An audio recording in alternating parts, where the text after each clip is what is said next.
जो विदेशों में जितना काला धन है मैं उसे वापस लाकर दिखाऊंगा। कितने दिन मांगे थे? मात्र 50 दिन। और कहा था कि 50 दिन के बाद आप जिस चौराहे पर बुलाना चाहेंगे, जो सजा मुझे देना चाहेंगे, वो सजा एक व्यक्ति के खाते में 15-15 लाख आएंगे। साथियों, कितनों के खाते में 15-15 लाख आ गए। मोदी जी ने कहा था कि हम महंगाई कम करेंगे। जिस स्मृति ईरानी को और नरेंद्र मोदी और योगी जी को 400 रुपए का सिलेंडर बहुत महंगा लगता था, 60 रुपए का डीजल पेट्रोल बहुत महंगा लगता था, 70 रुपए का सरसों का तेल बहुत महंगा लगता था, उन्होंने कहा था कि महंगाई की मार जनता बर्दाश्त नहीं कर पा रही है, 1200 में बेच दिया। 60 रुपए का डीजल पेट्रोल 100 से ज्यादा में बेच दिया। सरसों का तेल 200 पार कर दिया। जो लोग ये कह कर रहे थे महंगाई कम करेंगे, उन्हीं लोगों ने जनता को ठगा और महंगाई को 4 गुना ज्यादा कर दी। शांति का संदेश देने वाले महाकारुणिक बुद्ध, शिक्षा की जोत जगाने वाले राष्ट्रपिता ज्योतिबा फूले, आरक्षण के जनक साहू जी महाराज और संविधान निर्माता और महिलाओं के मुक्तिदाता भारत रत्न बाबा साहब भीमराव अंबेडकर और बहुजनों में राजनीतिक चेतना पैदा करने वाले मान्यवर काशीराम साहब, मैं सभी को अपनी श्रद्धा के सुमन अर्पित करते हुए और बहन कुमारी मायावती को अपना आदर्श नेता मानते हुए, सम्मानित मंच और मेरे सामने बैठे मेरे सभी पितातुल बुजुर्ग, युवा साथी, माताएं बहनें, आप सभी को मेरा जय भीम। मैं 2 लाइन बाबा साहब के लिए कह के अपनी बात को शुरू करूंगी कि बाबा तेरी कलम से हम राज करते हैं, कि बाबा तेरी कलम से हम राज करते हैं और बाबा तेरी करनी पर हम नाच करते हैं।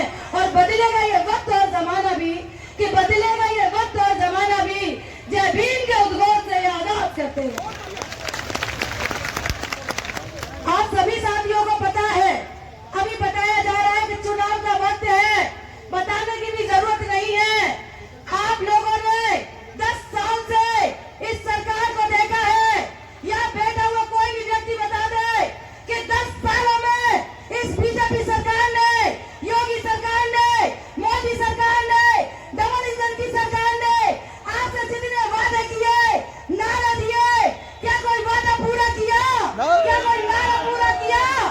ये सरकार इस जनता को, जो जनता जनार्दन है, जिसके पास ताकत है, ये लोकतंत्र है, ये बीजेपी सरकार भूल गई है कि जो ताकत ये साम्यवादी जनता के पास है, वो ताकत योगी और मोदी के पास भी नहीं है।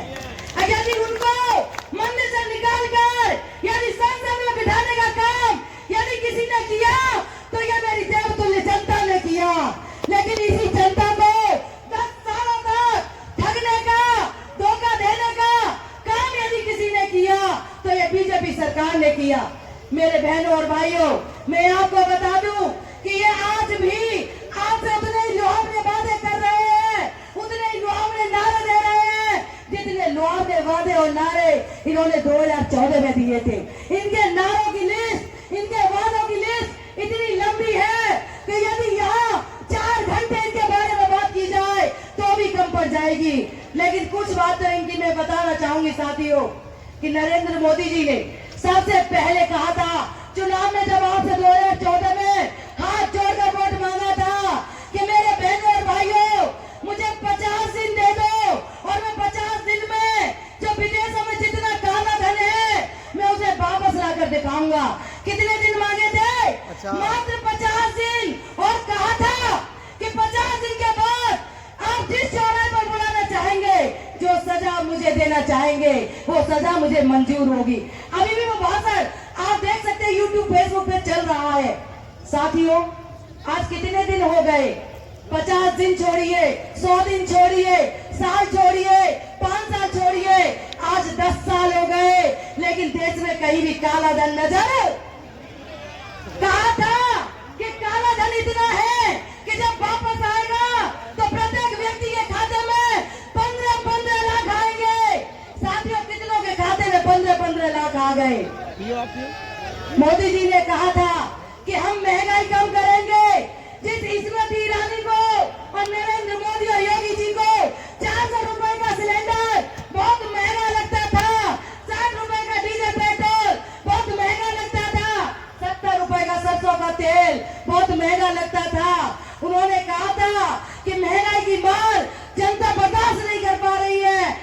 हमें वोट दीजिए, हम आपकी महंगाई कम करेंगे। साथियों आज बता दीजिए, उसी सरकार ने 400 का सिलेंडर 1200 में बेच दिया, 60 रुपए का डीजल पेट्रोल 100 से ज्यादा में बेच दिया, सरसों का तेल 200 पार कर दिया। जो लोग ये कह कर रहे थे महंगाई कम करेंगे, उन्हीं लोगों ने जनता को ठगा और महंगाई को 4 गुना ज्यादा कर दिया। यही नहीं, मेरे युवाओं के साथ भी धोखा दिया। एक एक करके आप देखेंगे, युवाओं से कहा था कि मित्रों यदि हमारी सरकार बनेगी तो 2 करोड़ नौकरियां हम हर साल देंगे। साथियों आज 10 साल हो गए, गुणा कर लीजिए, 2 करोड़ नौकरियां यदि प्रतिवर्ष दी जाती तो 20 करोड़ नौकरियां हो जाती। क्या कहीं 20 करोड़ नौकरियां लगी? बल्कि सरकार ने नौकरी देने का नहीं बल्कि नौकरी छीनने का काम किया। साथियों आज सभी ने देखा, मैं बहन जी की सरकार की बात करूं, बहन बेटियों की, बीजेपी की बहन बेटियों की सुरक्षा की बात करूं, आज भी एक नया नारा लेकर आए हैं शक्ति स्वरूपा का। आप मुझे बता दीजिए कि जो मणिपुर में जो घटना हुई, जब बहन बेटियों को नंगा करके उनके साथ हत्या और बलात्कार जैसे जघन्य अपराध किए गए, क्या नरेंद्र मोदी या योगी का कोई बयान आपको याद आया कि कोई बयान दिया हो? इसके साथ हमारी फोगाट बहनें जिन्होंने देश को पूरे विश्व में रिप्रेजेंट किया, मेडल लेकर आई, जिसका मान सम्मान बढ़ाया, और मोदी जी ने कहा था ये तो मेरे परिवार की बेटी है। जब उसी बेटी ने ब्रजभूषण पर बलात्कार जैसा मुकदमा लगाया तो मोदी जी ने उसकी FIR दर्ज होने नहीं दी। क्यों? तब वो बेटी नहीं थी आपकी। जब मोदी जी जिस बहन और बेटी के सर पे हाथ रखकर कहते हैं कि ये मेरी बेटी है, जब वही बेटी सुरक्षित नहीं, जब उसी बेटी की FIR नहीं लिखी गई, तो हमारी और आपकी बेटियों की क्या औकात है कि इस देश में FIR लिख जाए। अभी साथियों बहन जी के शासन काल में आपने देखा था कि कितने स्कूल बने, कॉलेज बने, कितने विश्वविद्यालय बने, शिक्षा का स्तर कितना ऊंचा था। 1 लाख पुलिस भर्ती की गई, 1 लाख सफाई कर्मचारियों की भर्ती की गई, 35,000 से ज्यादा शिक्षक भर्ती की गई। यदि विकास का कोई मापदंड है तो बहन कुमारी मायावती है। साथियों पीछे से आवाज लग रही है, अब समय बहुत कम है, मैं बस 2 लाइन कह लूं, बस उसी की इजाजत दीजिए।